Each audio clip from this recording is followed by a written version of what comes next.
Hello there. My name is Leland Xiang Weiss, and I've been a licensed acupuncturist in North Carolina since 2005.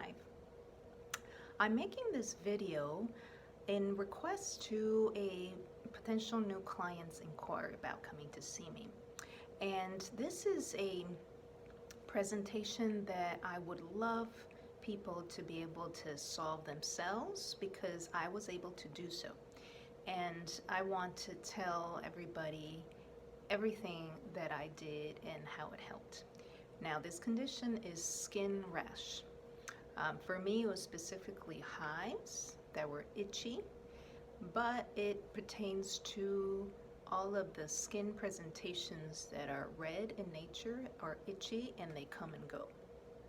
So bear with me as I do this video in several parts because, like I said, I want to make sure to give you all the information and kind of like the secrets. They're not really secrets, but I did find what it was that was at the core to shift this pattern, and then everything else that I did came together to help. Okay, so first, though, I'll give you the context of my presentation, and then I'll divide it into the several aspects of what I focused on using the knowledge of Chinese medicine. So my presentation was that in my early 20s, it was pretty sudden that I started having hives. It was pretty much many different places in the body, but particularly the back, and then the areas where lymph tends to accumulate, which is around the creases of the elbows, behind the knees, in the abdomen, and then across my neck. Now, they came on rather suddenly, meaning that, yeah, it was from like, kind of like one day, all of a sudden I started getting itchy, and it just got worse over the months. Now, mine came on first during the day, and then over a period of several months, they started appearing at night too. And they were very itchy, and so at that time, all I knew what to do was put aloe vera gel, and it was something I bought like at the natural food store, and it did calm the itchiness, but it didn't solve the problem. And so this was before I actually started Chinese medicine school. And so I started consulting some of the acupuncturists in the area. And that's where I'm going to divide the information to several parts, because I actually had the hives for pretty intensely over a year. And they got better based on what I did that year, which I'll tell you about. But then they came back at a particular season in the year, which for me was late summer, and I'll tell you why later. But they came back several years in a row. But when they came back, I already had the tools to shift my pattern. So they included diet and food, that's the physical. They included emotional well-being.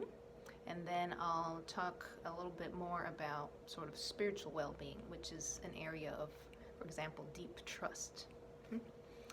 So going back, the hives came back several years in a row, and it took several years before they were completely gone. So thus, I don't want you to think that it is both a fast process, but at the same time, it is very manageable on your own. Okay, there is help, but I want to give you what you actually can do for yourself. Okay, so first I want to talk about the physical aspects of the connection of skin to the gut. In Chinese medicine, the skin is connected to the lung and large intestine systems, which you can, without knowing much about Chinese medicine and energetics, you can take the organ itself. So lungs is about breathing, taking in oxygen, exhaling carbon dioxide, and we all know the benefits of that and how we want to be efficient with that sort of physical process.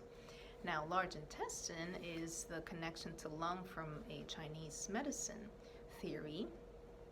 And it's paired because there's always one organ that takes things in and for example, another one that excretes things out. So large intestine is the aspect of the cleansing part. We all know that. So it is very important for you to know how to keep your bowel movements regular when it comes to working with skin, as well as if you tend to have diarrhea and sticky stools. That's another presentation that you want to shift. Okay, so those two, the large intestine can be looked at through the lens of, for example, functional nutrition. Okay. We all know that before the large intestine is the small intestine. And so with any skin condition, you can think of it a little bit of like the skin is like the outer layer of the small intestine. Okay? So what that means is that, for example, you might have heard of the term leaky gut syndrome and the inflammatory process that can appear, from someone with a leaky gut. Basically, the small intestine is more porous than it actually needs to be, and molecules that are meant to not go into the bloodstream, which is what happens between the small intestine out to the bloodstream, and then those particles are moved to the liver to be processed and cleansed before that blood is meant to be circulated to the various organ systems. So if there are particles that are larger that seep through the small intestine, that's the leaky gut part, that creates an inflammatory process within the blood that can be translated as, for example, an increased histamine reaction.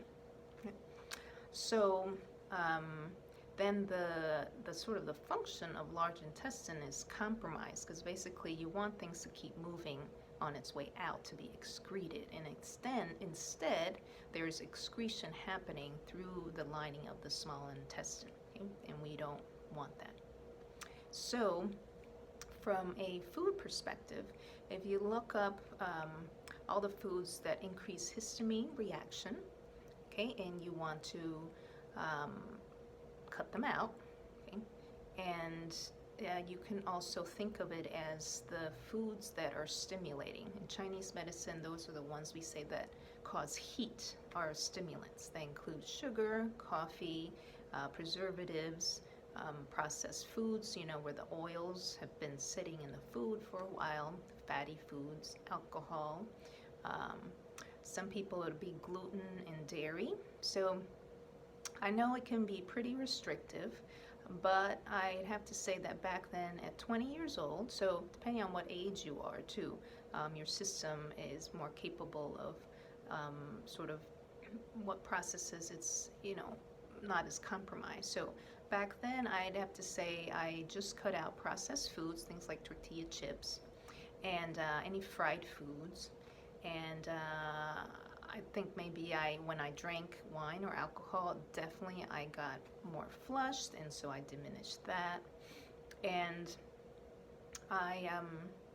that time I still had gluten, and I still have some cheese in my diet. But I did sort of clean up as best as I could.